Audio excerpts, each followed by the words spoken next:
مزدلفہ پہنچ کر مغرب اور عشاء کی نمازیں ادا کی جاتی ہیں۔ ٹرین، بس یا پیدل جس طرح آپ نے عرفات میں آتے ہوئے سفر کیا تھا اسی طرح آپ مزدلفہ کے لیے روانہ ہوں گے۔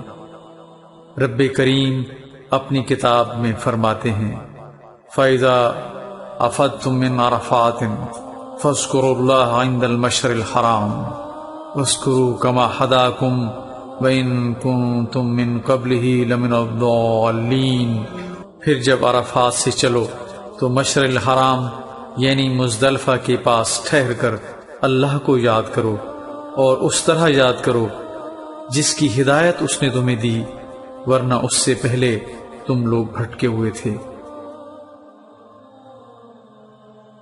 یہاں مزدلفہ کی حدود کے آغاز اور خاتمے کی نشاندہی والے بورڈ دکھائے گئے ہیں۔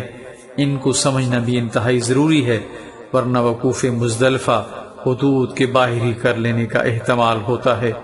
ان کی تفصیل بھی مینا کے حدود بورڈ کی طرح ہی ہے۔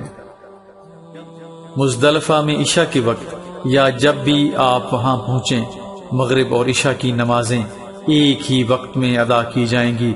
دونوں نمازوں کو ملا کر پڑھنا واجب ہے، خواہ اکیلا ہی پڑھے۔ دونوں نمازوں کے لیے ایک اذان اور ایک ہی اقامت ہوگی، پہلے مغرب کے فرض پھر عشاء کے فرض، اس کے بعد مغرب کی سنتیں اور آخر میں عشاء کی سنتیں اور وتر ادا کیے جاتے ہیں۔ مزدلفہ میں رات کھلے آسمان کے نیچے بسر کرنا سنت ہے۔ نمازوں کے بعد کچھ دیر آرام بھی کرنا چاہیے۔ یہاں 10 ذی الحجہ کی نماز فجر معمول کے وقت سے تھوڑا پہلے ادا کرنی چاہیے۔ اس تصویر میں مزدلفہ کے وضو خانے دکھائے گئے ہیں۔ وقوف مزدلفہ کے بعد منا روانہ ہونے سے پہلے رمی کے لیے 70 کنکریاں چننا مستحب ہے۔ کنکری کا حجم چنے کے دانے سے کچھ بڑا ہونا چاہیے۔ نماز فجر با جماعت ادا کرنے کے بعد مشعر الحرام پہاڑی کے دامن میں یا جہاں کہیں بھی جگہ ملے قبلہ رخ کھڑے ہو کر ہاتھ بلند کر کے سورج طلوع ہونے سے قبل خوب روشنی پھیلنے تک تکبیر و تہلیل کہنا، توبہ و استغفار کرنا اور دعائیں مانگنا چاہیے۔ یہ وقوف مزدلفہ ہے اور حج کا ایک واجب ہے۔ سورج نکلنے سے تھوڑی دیر پہلے مزدلفہ سے منا کے لیے روانہ ہو جانا چاہیے۔ یہ سفر پیدل کیا جاتا ہے کیونکہ مزدلفہ اور منا کے درمیان فاصلہ بہت کم ہے۔ منا پہنچ کر سامان اپنے خیمے میں رکھنے کے بعد بڑے شیطان کی رمی کی جاتی ہے۔ رمی کے لیے 7 کنکریاں علیحدہ کر لیں، کچھ کنکریاں اضافی بھی اپنے پاس رکھ لیں۔ جمرہ عقبہ کو رمی کرنے سے پہلے تلبیہ کہنا بند کر دینا چاہیے۔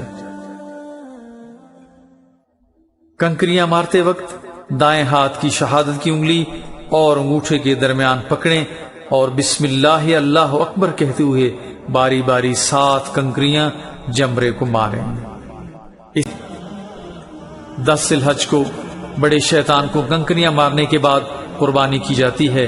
اگر آپ سعودی بینک کے ذریعے قربانی کر رہے ہیں تو قربانی کا جو بھی وقت آپ کو دیا گیا ہے اس سے پہلے رمی سے فارغ ہو جانا چاہیے۔ قربانی کے بعد سر کے بال منڈوائے جاتے ہیں یا چھوٹے کروائے جاتے ہیں۔ اس کے بعد احرام کی چادریں اتار کر غسل کر کے عام لباس پہن لیا جاتا ہے۔